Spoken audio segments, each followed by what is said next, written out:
going to go ahead. It's 3:01 and we will get started. So here's what today's gathering will look like. We will begin with a very short introduction of the National Environmental Education Foundation and National Public Lands Day. Then we'll begin our speakers, first talking about partnerships and recruitment, then leveraging technology, finishing off with digital media and partners, and there will be time for Q&A at the end. Again, please use the Q&A feature on Zoom, and NEEF will curate from those submitted questions. My name is Kelly Phillips, and I am the Conservation Program Director for the National Environmental Education Foundation. I'd like to give a warm welcome to our speakers today. We have Megan Patterson from the Gateway Arch Park Foundation, Allison Young from iNaturalist, and Nicole Limosani from the National Environmental Education Foundation. Thank you all for being here today. So let's go ahead and dive in and talk about National Public Lands Day. You'll also hear me call it NPLD. So we're here today with you because the National Environmental Education Foundation, otherwise known as NEEF, is the national coordinator of National Public Lands Day. NEEF is a congressionally chartered nonprofit that creates opportunities for people to learn about the environment in ways that improve their lives and in ways that improve the health of the planet. We are able to build relationships with federal agencies, companies, and other nonprofits to create partnerships that extend environmental literacy throughout the United States. National Public Lands Day, or NPLD, is the nation's largest single-day volunteer event for public lands. It is held annually on the fourth Saturday in September for more than 30 years. NPLD is a fee-free day, meaning that entrance fees are waived at national parks, national forests, and other participating federal lands. Every year, NPLD brings together thousands of individuals to help restore and celebrate our country's public lands. So, really quick, what are public lands? Of course, you understand the many types of public lands at the federal level, like our parks, our forests, our conservation areas, but we also consider public lands to be those managed by states, counties, cities, as well as nonprofits, if the land is used for the purpose of recreation accessible by the public. Today, we encourage you to think about how NPLD may look different this year. First, think of partnerships. Maybe your agency can partner with a state, county, city, or nonprofit to help with an existing event. Or if you join forces, you can increase your capacity. Secondly, get creative. If managing a traditional volunteer event is beyond your capacity this year, you could lead a hike or have a scavenger hunt to pick up at the visitor center. You could host a nature-themed story time or meditation practice. You could provide science or recreation-related demonstrations throughout the day, or maybe have a table with some touch-friendly artifacts. The sky's the limit. Third, National Public Lands Day events can be 2 weeks before or after September 27th. Maybe a weekday or a different weekend works better for your event with your capacity. Whatever you decide, please be sure to register your event with the National Environmental Education Foundation, which we'll talk about in a few slides. Each year, we select a theme for National Public Lands Day. This year, we think it is critical to remember that our public lands are more than just places to visit. They are woven into the fabric of our everyday lives. From the trails we hike to the parks where we gather with family and friends, these spaces are our collective backyard, our shared front porch, and our natural playground. You can find 2025's Our Home Outdoors graphic posters and suggested promotional language on our promotional toolkit, and we will provide that link later today. We are also celebrating the 25th anniversary of National Conservation Lands with the Bureau of Land Management. So whether this is your first time leading a National Public Lands Day event, or you are a seasoned event planner, NEAF offers many resources, guides, and toolkits to help you with event planning, promotion, recruitment, and hosting. And every year, we have new resources for you to explore and use. As you register your event online, you'll be signed up to receive regular communications. We also work closely with federal and state agency leads to share relevant information. So let's dig a little deeper on the resources you'll find on our website that will make your life easier. The Site Manager's Guide is your go-to planning guide. It has templates, it has timelines, it has easy to implement activities, budget thoughts, and ways to engage community partners. The promotional toolkit has theme graphics, like you saw earlier, social media content, downloadable posters, a media kit, and more. The National Public Lands Day Site Manager's Facebook page is an option if you're looking for a space to share information with colleagues across agencies.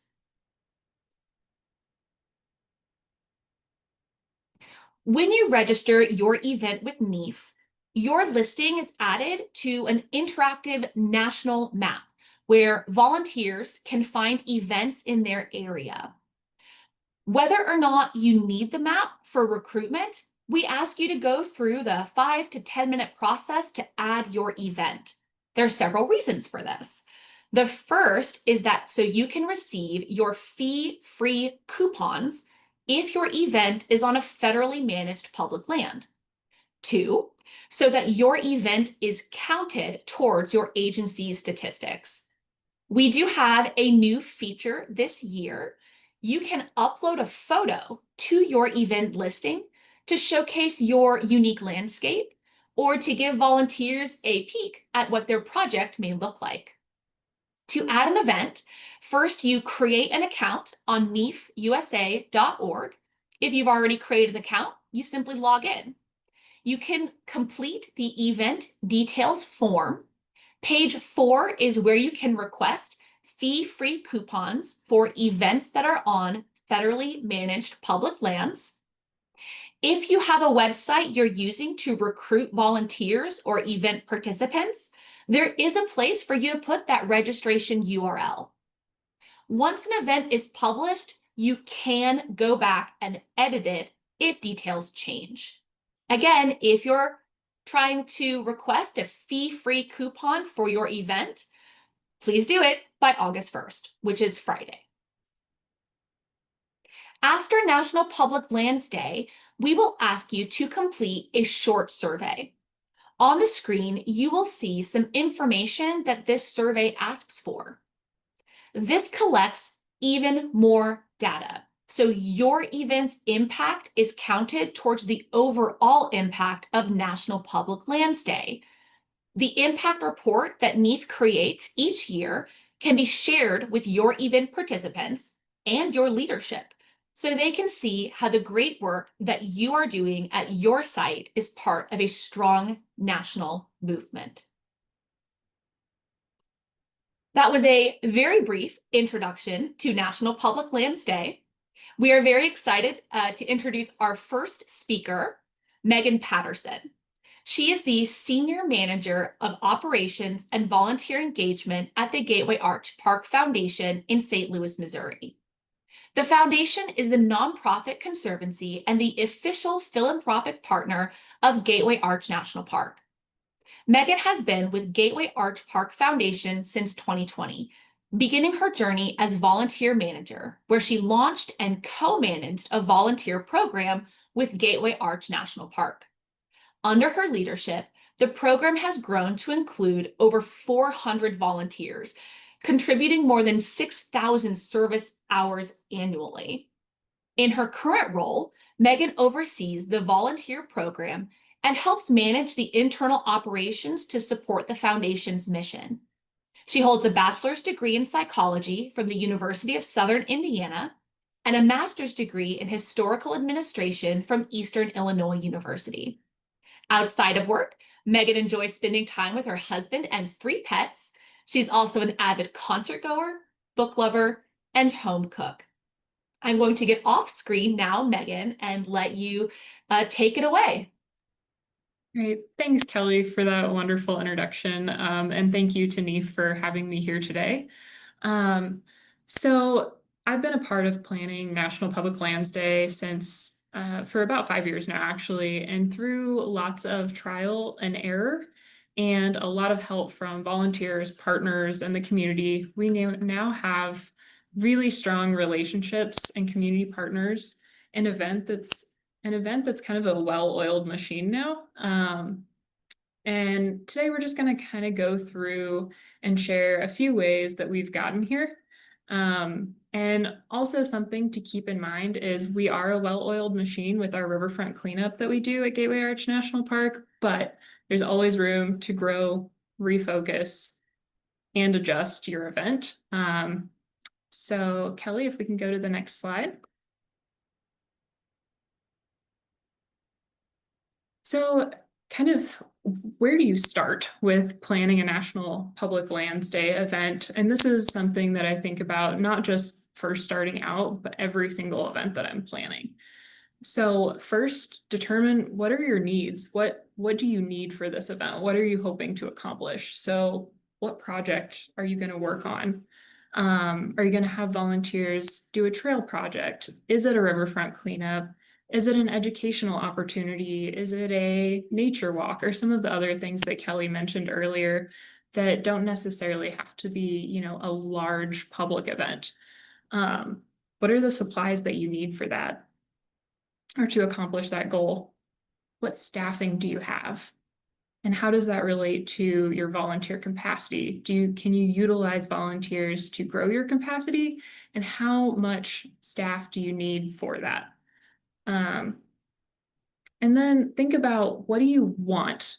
Do you want speakers? Do you want vendors? Are there any special projects that you really want to do but aren't quite sure if you have the capacity for that? Do you want to throw a celebration for National Public Lands Day after a big project? So for example, if you have a big cleanup, do you want to throw a party for volunteers after with food and music and games and all of that stuff? Or are you just doing this for the impact on the community?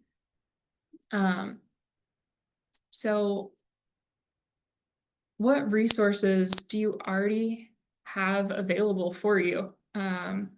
So that can be your staff, current partners that you already have. What supplies do you have? How many volunteers do you have that you can pull to help expand that? And then also, what are the for this event? So think of water. Volunteers need water. They need food.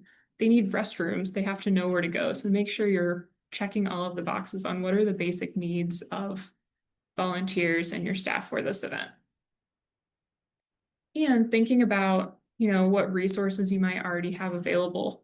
Think about the people that you work with. What are their skills and talents? What are their connections in the community? Can you use those? And just a few examples that I've personally used to kind of get started are, so we had a person that worked at the National Park Service when we were first getting started in this co-managed program that we now have at Gateway Arch National Park.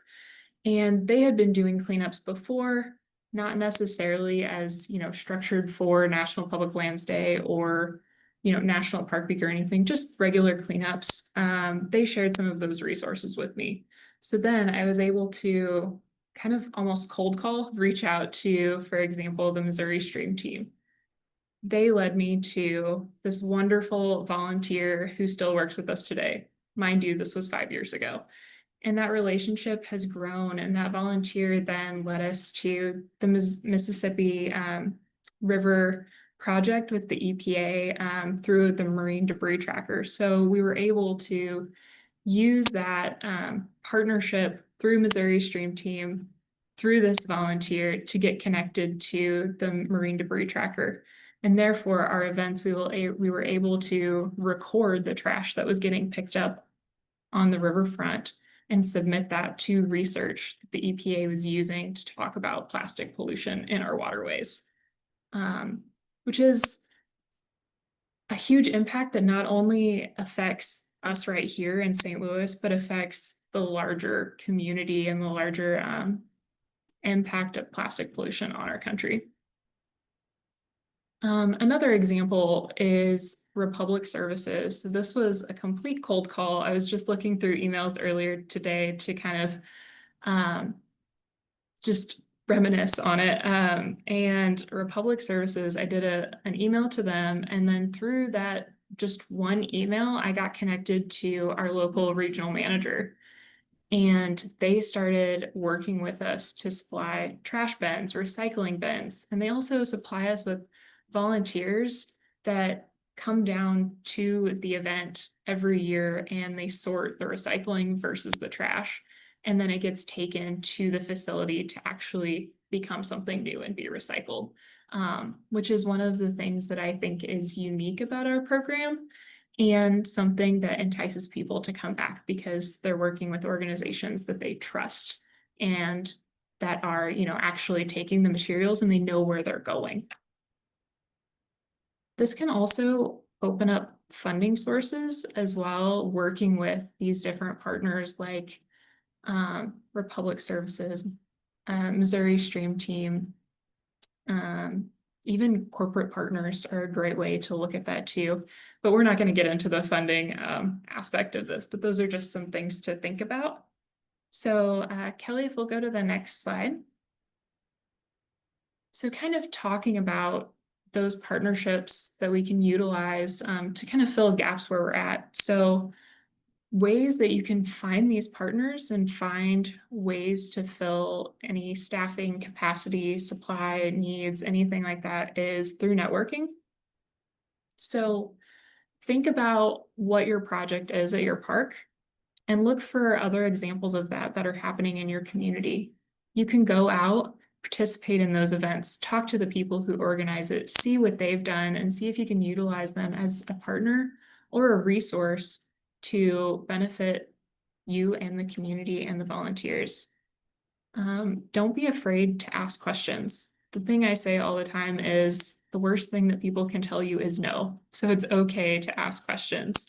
Ask what their process is, who they use, where they get their supplies.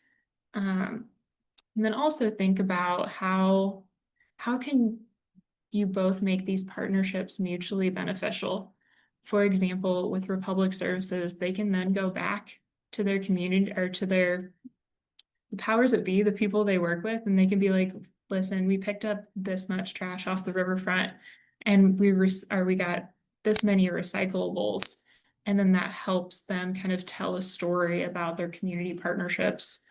Working with community or corporate partners also does this because a lot of corporate organizations, they have either sustainability or volunteer days of service that they offer their staff to go out and do these kinds of projects. And then those volunteers and staff members can go back and kind of talk about the impact that they had, therefore their organization had on the community. And another thing is passionate community members go a long way, like the volunteer that I was talking about earlier that helped connect us with this marine debris tracker. She is an activist in the plastic pollution world. So she helps us organize these events every year and has so much passion about it. And we've also kind of made these events. So they started small with about 50 people. And now we're up to 200 people that come. And a lot of these people I recognize that come back again and again. So I recognize these people and the skill and the passion they have for these projects. And we reach out to them individually and ask if they'd like to take a bigger role in these projects. And that's really, really meaningful for volunteers to know that their work is being noticed and adding that personal touch. Kelly, next slide, please. Right, and that goes back to making meaningful connections for recruitment. We see these people in the community, we know them, we make sure we get to know them, learn about them. What are their interests? What do they do? Um, and so that's the making it personal piece. And also making it personal is um, sharing the impact and the emphasis on the role that volunteers play in these events. And making sure you can share that on low-cost channels for recruitment, including tell these stories on your Instagram, Facebook, LinkedIn, share these events on all of those platforms. You can even use platforms like Meetup to have groups come work with your development department to see if they can share it with membership, with the board, with corporate partners, corporate groups that they have relationships with. Also, there are Facebook groups that are, related to sustainability efforts, or just like what can a group of people do to go out and help the community, and put your event in those chats.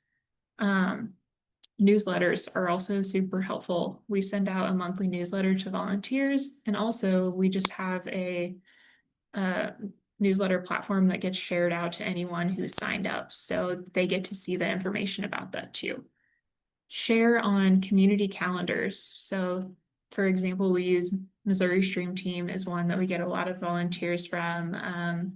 Any local sustainability organization would be more than happy to share your event, as long as it's also supporting the mission of their organization as well. And that's where that mutually beneficial comes in. Share it on your website. Ask the partners that you've worked with on these events to share it on their socials and their calendars and platforms and with their networks. Another great way to recruit is using free platforms such as United Way and Volunteer Match. That is where a lot of our volunteers come from, is through those free platforms. National Education Foundation, for example, is another great one. And one thing that I think sometimes we get so caught up in doing events and planning the events and leading up to it, that we forget to share about this regularly. So making sure to talk about the impact that this day and the projects that happen on this day are having on a regular basis. Share that NEEF impact report with your volunteers. Share the impact it has on your organization specifically. On the organization, on the community, on the environment. Touch on things that are important to the people that are coming to your event, and think about why they're coming to your event, and that will draw people. And then I already touched on this, but what makes your program unique? Is it because it's in a certain location? Is it the project? Is it the partners you're working with? Is it some of the volunteers? Just think about a lot of the ways that just make your project unique, because every single one of you has a unique project for National Public Lands Day and a unique location that volunteers get to participate in. And then the last thing is something that you can or cannot do, which is offer perks. So free parking, giveaways, discounts, have some free supplies available to them. All right, Kelly, next slide.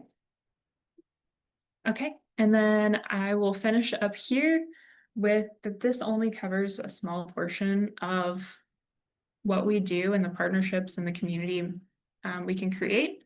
So if you have any questions, I'm happy to talk more about this. My email is in the chat. Feel free to email me with any questions. And thank you all for your time. Thank you very much, Megan. And thank you for shouting out the impact report. Again, filling out that survey after your NPLD event is a great way to have your impact collected in this national larger movement. NEEF does create a report each year, which again, you can share among your event participants, you can share with your leadership. Thank you very much, Megan, for your insight. So our next speaker is Allison Young. Allison is the Director of Outreach and Outreach Programs at iNaturalist. which is a free community-powered app and website that helps people identify and document organisms they observe in nature. This data is used by scientists to track global diversity and by land managers to support planning efforts. Allison is passionate about deepening connections to nature, bringing people together, and advancing biodiversity conservation through community science events and campaigns that use iNaturalist. Allison helps to grow and support the amazing iNaturalist community through programs, events, and collaborations. Allison formerly was the co-director of the Center for Biodiversity and Community Science at the California Academy of Sciences, where she co-founded the City Nature Challenge. Allison's background is in intertidal ecology, and you can often see her in the tide pools searching for nudibranchs or in her pottery studio covered in clay. Thank you very much, Allison, if you'd like to join us on screen. Yeah, thank you so much, Kelly. Yeah, you can move on to the next slide. Yeah, so I'm going to do a quick introduction to what iNaturalist is, if you're not familiar with it. Hopefully you are. And then talk about some ways that people hold events using the iNaturalist platform. All right, so next slide. There we go. Perfect. What iNaturalist is, basically, it's a platform where people can easily identify and learn more about the species around them and at the same time gather biodiversity data. iNaturalist does this by engaging people in nature and science. So just by taking a photo, people can get instant identification suggestions of the species that they encounter. And then that observation also becomes a data point. And all these individual encounters with species is helping to connect people to nature. It's created the world's largest data set on biodiversity. And those data are being used to answer scientific questions and inform conservation efforts worldwide. Next slide. So how does iNaturalist work? Basically, you document evidence of an organism, a plant, an animal, a fungus, things like that. At its simplest, you use your phone with the iNaturalist app to take a photo. You can also take photos with your phone and add them to the app later to make observations. If you like using a regular camera, you can upload your photos on the iNaturalist website. You can also record sounds as evidence of organisms. But the simplest way that most people get involved using iNaturalist is that they download the app on their phone and then they take photos of the species they encounter to make observations. Next slide. So when you take a photo, you get a suggestion for an identification, and those suggestions are based on your photo itself and where you took it. It doesn't have to be a great photo, but it does help to focus on one organism in that photograph. You can also add your own identifications if you prefer. And then the data that are associated with that photo, like where you are and what day it is also recorded as part of that observation. Next slide. Once you upload that observation, the community iNaturalist can confirm that identification or correct misidentification. So here on the slide shows you what an observation looks like on the website itself once it's uploaded, iNaturalist.org.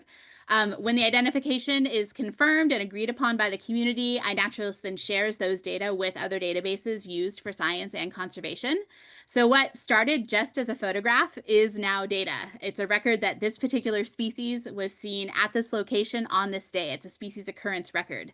And information like that helps scientists understand things like how species and places are changing through time, and also helps people who manage and protect species and places make more informed conservation decisions.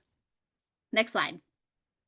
So currently there are over 250 million observations all around the world on iNaturalist of over 500,000 species, which is a quarter of all known species. And these observations have been made by 3.5 million people. It's the largest data set of global biodiversity. It's hugely important for understanding where species are now and how that's changing with climate change and habitat loss. And it's used really extensively in scientific research. Just last year alone, over 1,000 studies were published using iNaturalist data. Next slide. So iNaturalist has also helped in conservation. We have tools and resources that are made with iNaturalist data to help decision makers make more informed conservation decisions. Like we have free range maps for over 100,000 species. And then just by the fact of having so many people out looking for and documenting species means that INAT is usually the place that has the most current information about rare species. And it's also where new records of invasive species often show up. They often show up first on iNaturalist. So conservation organizations use iNaturalist often as like an early warning system for invasive species. Next slide. So using iNaturalist is easy. It teaches you more about nature while also helping to protect nature. We already have a very extensive user base out there in the world, especially in the US. And what I like to tell everybody is that every observation is important, whether it's something rare, like this beautiful melanistic serval that was seen in Kenya. Next slide. Or something more common, like the pigeons that you can see in our cities, like this observation from Italy. Every observation is important because it could be helping you get to know your non-human neighbors. Your observation could be used tomorrow to help a decision maker make a conservation decision about a species or a place near you that you care about. Or your observation could get used in 10 years from now to understand a scientific question about how species and places are changing through time. Like, you really never know. Every observation is important. Next slide. So now moving on to events that people often hold on land using iNaturalist. The most common event that people hold is a BioBlitz. And so a BioBlitz is an event where you try to document as many species as possible in one place in a specific amount of time. That specific amount of time, though, is up to you. Next slide. Why do people hold BioBlitzes? First of all, it creates a snapshot of species that were found in that area during that time period, which can help like start a species list for a place or update a species list. Secondly, we have to know what species exist in places in order to protect them, and BioBlitzes help build that information. Thirdly, it helps people learn about the nature in their area. People are always surprised at how many species they can find when they just slow down and really start looking. They're always amazed at the number of species that are around them in specific places. And then BioBlitzes are also an opportunity to build community and to help people appreciate their local nature. Next slide. So the most common way that people hold BioBlitzes are in-person events where you hold a BioBlitz in a park, normally for a few hours, like a 9 to noon BioBlitz or something like that. Normally in-person BioBlitz start with an introduction where you gather everyone together at the start, you go over the goals of the BioBlitz, you do safety of the area, things like that. Then you send groups out with group leaders usually to different areas of the park. And the goal of each individual group is to document as many species as they can in that area of that park. We find that you get more observations and you find more species this way than having like a plant group and a bird group and an insect group. So everyone just tries to find as much as they can in a specific area. And then usually at the end of the BioBlitz, people come back together to talk about what you saw and look at your total numbers. One thing that we have to support BioBlitzes on iNaturalist is the ability to make projects. So this is a BioBlitz project on iNaturalist. This is an example of one that I helped run at a park in the Bay Area in 2019 for the City Nature Challenge. This is Huddart Park. It's directly adjacent to Silicon Valley, so tons of people are in the area. A project, basically a BioBlitz project, needs a location, so it has a boundary, and a date, which could also include times, or it could be a range of dates. And it will iNaturalist will automatically aggregate all the observations that meet those requirements into that particular project. Next slide. Once the event starts, you'll get total numbers, so like number of observations, number of species, number of observers. You'll also see the most recent observations. Next slide. You can see a map of where all the observations are coming in during the BioBlitz as well. Here's a little kind of zoomed in view of Huddart Park. Next slide. Your project also gives you leaderboards, which is going to be pretty motivating for competitive people. So who's found the most observations, the most species, and what are the most observed species are the leaderboards that you get. Next slide. And then there's some stats that you can also get, like the breakdown of the taxa. So how many, groups, how many species of plants and arachnids and things like that were found during the BioBlitz. Next slide. And so BioBlitzes, even in really well-visited, well-known parks, can turn up exciting observations like this observation here from that exact same BioBlitz I was just showing you. Next slide. This woodlouse hadn't been seen in the Bay Area since it was first described there in 1932, and it was rediscovered during this BioBlitz. Scientists were able to go out, find more, and make collections of it as well. So pretty exciting discovery during this BioBlitz. Next slide.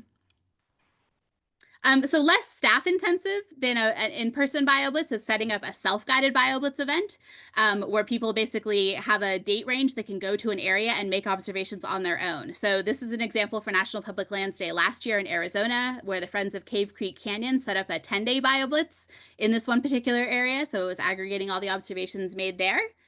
Next slide. Go to the next slide, please. Thank you. And then another example, County Parks District near me that added all of their parks into one project for an 8-day BioBlitz event that they held. And what they did ahead of this BioBlitz is they had an intro webinar over Zoom that people could sign up for. So they taught people how to use iNaturalist, how to go out and make observations, and then folks during these 8 days to go to any of these parks and make observations. And we do have an introduction to iNaturalist presentation on our resources page that's available for you all to use. Next slide. You do need to promote self-guided events, otherwise you'll just be gathering observations for people who happen to be there and happen to know about iNaturalist. So it's great to promote it on social media. You can add trailhead signs or information in a visitor center where you include a QR code for people to download the app and they can head out right then and make observations. Next slide. And then lastly, something kind of in between a BioBlitz and a fully self-guided event is a guided walk, where you have one staff member that leads a walk, has iNaturalist, is showing people how to use it. People can download the app and join you in making observations, or they can just take photos during that walk and download the app when they get home and turn those into observations. And if you don't want to create a project for in iNaturalist for a guided walk like this, you could have people join the National Public Lands Day project on iNaturalist, which I think just got posted in the chat as well. So it's a great way to involve people in that. Next slide. So with that, hopefully this has interested you in iNaturalist. If you weren't familiar with it, there's the iNaturalist website and our resources page as well. And you can use that QR code to download iNaturalist right now if you want to do. Thanks. Thank you very much for the great information, Allison, and also again for pitching that the National Environmental Education Foundation does have a project for National Public Lands Day. So if you didn't want to create your own, you are welcome to have people add to that project. So our final speaker is Nicole Limosani, who serves as NEEF's Director of Digital Marketing. Her work with NEEF includes managing the website, social media content, and email communications, as well as analyzing the impact of these digital efforts and creating informative graphics. Nicole also draws from over a decade of previous experience communicating environmental messages to diverse international audiences. Nicole holds a master's in environmental education and professional certifications for digital marketing. If you'd like to hop on, Nicole, take it away. Great. Thanks, Kelly. Thanks, everybody, for joining today. As many of our speakers have already alluded to, digital media and digital storytelling is very important today as a way to bring attention to your NPLD event and to your organization's work in general. So amplifying your impact through social media, blogs, and event posts are a great way to promote your event and amplify your work. So using social media can help you to attract volunteers and participants to your events, and sharing your post with like-minded groups on Facebook can help get your message out even further.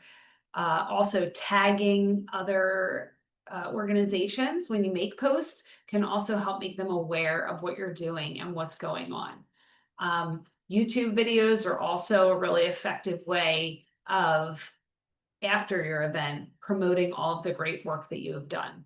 Okay, next slide, please. So I wanted to go over some of the free resources that NEEF offers to help make this whole social media journey a lot easier for you. As Kelly mentioned before, we have our promotional toolkit, which has social media posts with captions and graphics that are ready to go. So if you don't have time to create your own flyer and you just want to put something up to let people know that you're having a National Public Lands Day event and that you're part of this nationwide volunteer day of service, you can easily copy and paste right from our promotional toolkit and throw them up on social media.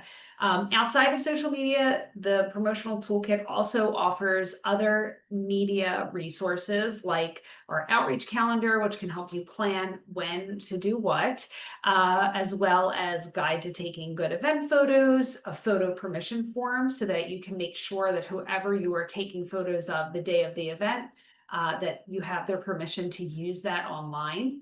And also press release templates and customizable flyers. So we really have done a lot of work for you so that making this an easy lift. Okay, next slide. Outside of NEAF, some free resources that are super helpful.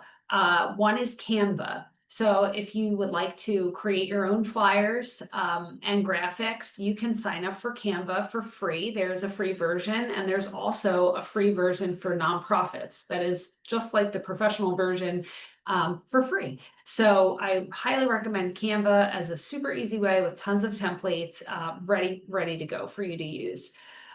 When it comes to social media, another one is Buffer. This is just an easy way for you to schedule social media posts across multiple channels at once, and that will save you a lot of time from going on to all different channels and making the same post over again.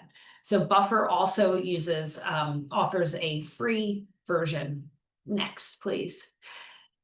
So the next few slides I'm going to run through quickly. It's just going over best practices for photos and what we're usually looking for when we're out there taking photos of our events. So beautiful landscape shots or shots of, what volunteers are going to be doing. Next slide. When it comes to videos, you might want to take some landscape, some like B-roll of the landscape so that you could use that in the back of a reel or some other video that you're going to make online. Making sure that you get just beautiful scenery and shots of people in action is always really engaging for audiences on social media. Next slide. This is just an example of a Facebook post, making sure you're tagging other organizations that are involved and using multiple pictures or videos. Next slide, please. Creating an Instagram or Facebook reel. 30 seconds is usually the sweet spot for a reel. And right now that is the most popular form of content on both Instagram and Facebook. Next slide. And in case you don't want to take the time to make your own social media, no problem. We are super happy to share the success of your NPLD event. So if you have some great photos, if you could send them to NEAF, we'd be happy to create the social media for you and amplify the great work that you have done. So if you can send us some of your best shots with some captions, you could email them to us or send them to us via Dropbox or a Google Drive. And like I said, we would be thrilled to create some social media and tag you in it. Next slide, please. If you are going to make your own social media, we'd be thrilled if you could tag us. So we would love to reshare your post on Facebook and in our stories on Instagram. We are on Facebook, X, Instagram, LinkedIn. So we would be thrilled if you could invite us as a collaborator on Instagram or tag us in Facebook. And please don't forget to mention the hashtag National Public Lands Day when you are posting about your event. We monitor that hashtag and we'll go on there to share all of the great work that you're doing. Next slide. I believe that is it. So I'm handing it back to Kelly. I know that was super fast, but we're going to be sending out this presentation. So if you have any questions, we're happy to answer them. Thank you. Thank you so much, Nicole. I appreciate that. I know that all of us here are always budget conscious and thinking of what free resources can I use to help me recruit and promote my event and site. As Nicole said, we will be in the follow-up email that everyone will get. There will be a recording of this webinar, as well as the links that our chat moderator has been putting in the chat that we've been speaking about on our slides, and it will also include the slide deck. So thank you to our speakers, and thank you everyone for your time and attention. We do have some great questions in the Q&A, so if I could ask our speakers to all come back on camera, we will get started with questions.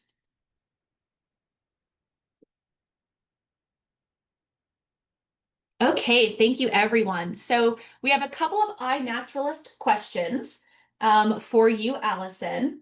So the first is, can you create your own project and link it to NEIF's project? And then are there resources or more information on setting up an iNaturalist BioBlitz? Yeah, so if you create a project for National Public Lands Day, there's not a direct way to link it to the NEIF National Public Lands Day project, but you could ask people to join the NEIF National Public Lands Day project, and they can participate in your BioBlitz, and their observations will go to both. You can kind of think of projects almost as like saved searches, so an observation could end up in multiple projects at once.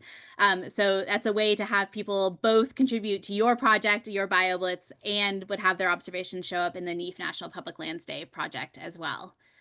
And then the question about information about BioBlitzes, we have a BioBlitz guide on the iNaturalist help pages, which I can link to in the chat. That's a great place to start. And if you just Google like how to host a BioBlitz, a ton of organizations have made actually really great BioBlitz guides using iNaturalist. So that's another place you can get information about it as well. But I'll put the help link in the chat for people who want to see the iNaturalist help page on hosting BioBlitzes.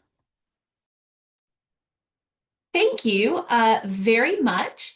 So we have another question. It is a more technical question that I think it's important worth answering, that Nicole, if you could chime in. So when you register your event on NEIF's website, what are the details that you can change? You can change any detail.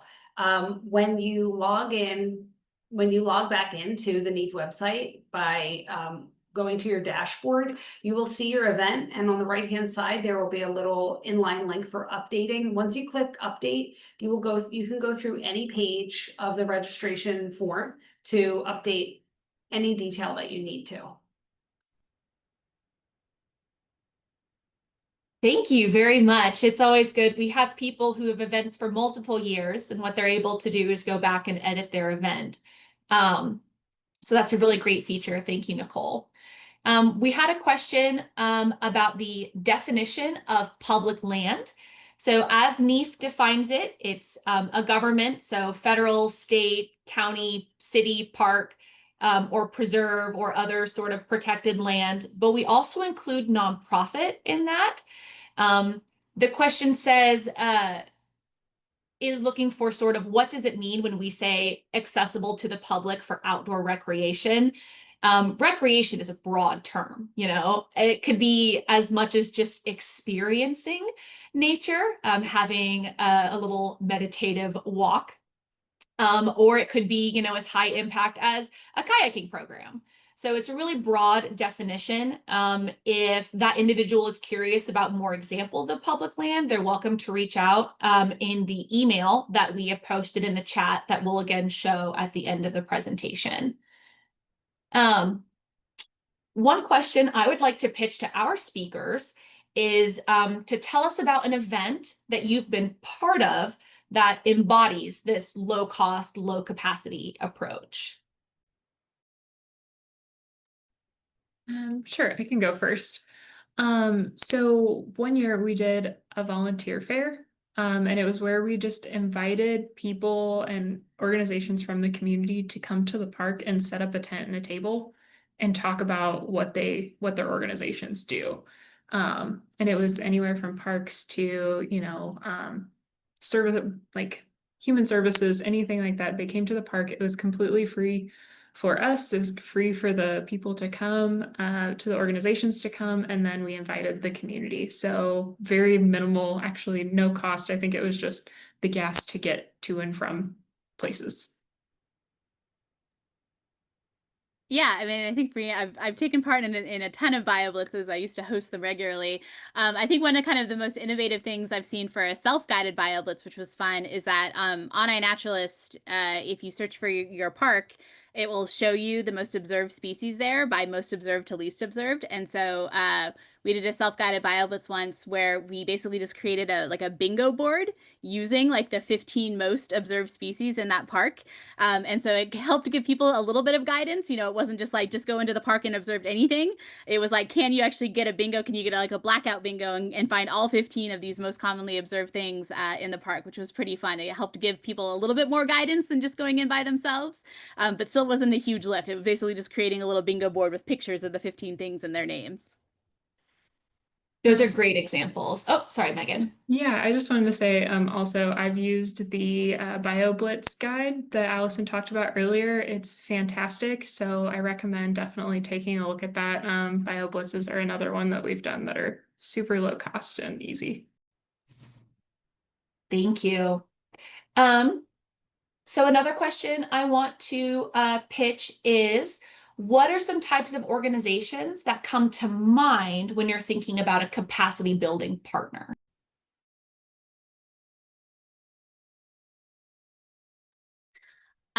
For me, like when I host a BioBlitz, like usually what I'm looking for partners in the event is like the person who manages that park, which luckily a lot of you are already associated with that, which is nice because it's nice for people just to know that the data might actually get used by the person who manages that area.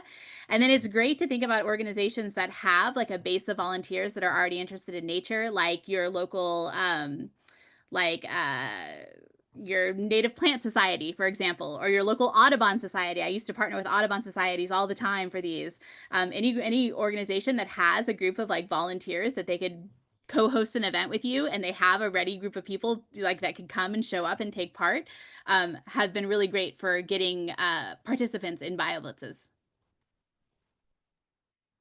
Yeah, and I think for us, it's, we all have, or a lot of us have small budgets. So how do we work with partners for supplies and outreach?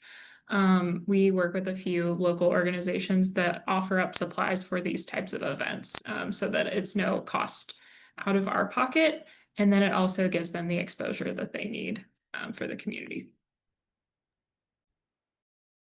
Great thoughts. Thank you.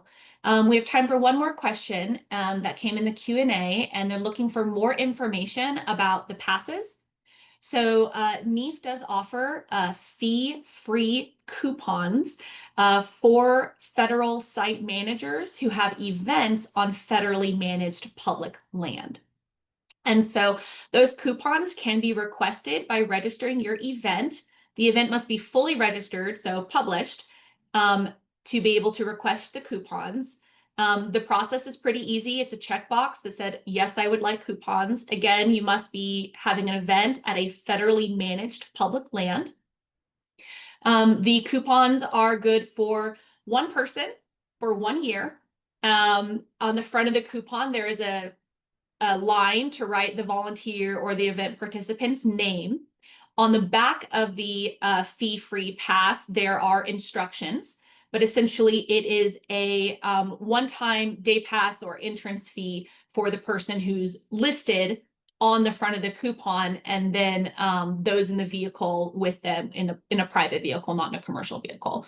And so those are great thank you items for volunteers or for people who attend your event. If you have more questions about fee-free coupons, how they work, that will be a link in the post-webinar email that you will all receive. So I'm going to open back up. So as we wrap up, here's a look at the next milestones together. Let me share my screen.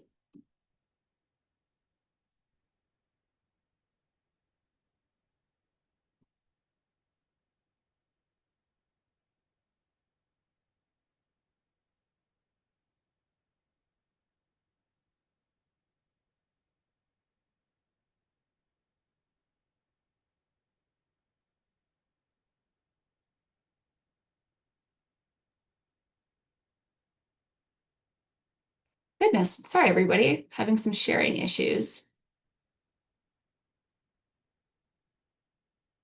There we go.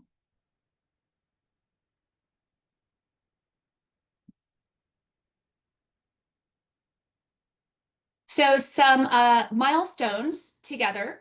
August 1st, again, that's this Friday, is the deadline to request your fee-free coupons if your event is on federal public lands. September 27th is National Public Lands Day, but NPLD events can be scheduled 2 weeks before or 2 weeks after. It might work better for your capacity and scheduling needs that way. And the survey that we will send out after National Public Lands Day, the final day to complete it is October 14th. As we've mentioned several times, collecting impact from your event is important because it helps us share the larger event that this movement is doing. So on the screen is our NPLD email. It is also in the chat. If you have any questions we were not able to answer today, please feel free to reach out. Keep an eye out for the post-webinar email with the recording and the links you saw today. We'd appreciate it if you could share the recording and resources with your circle to encourage your colleagues to host an opportunity for the public to celebrate and serve on National Public Lands Day. We want to thank you very much again to our amazing speakers, and for everyone on the webinar, we will see you in September. Thank you.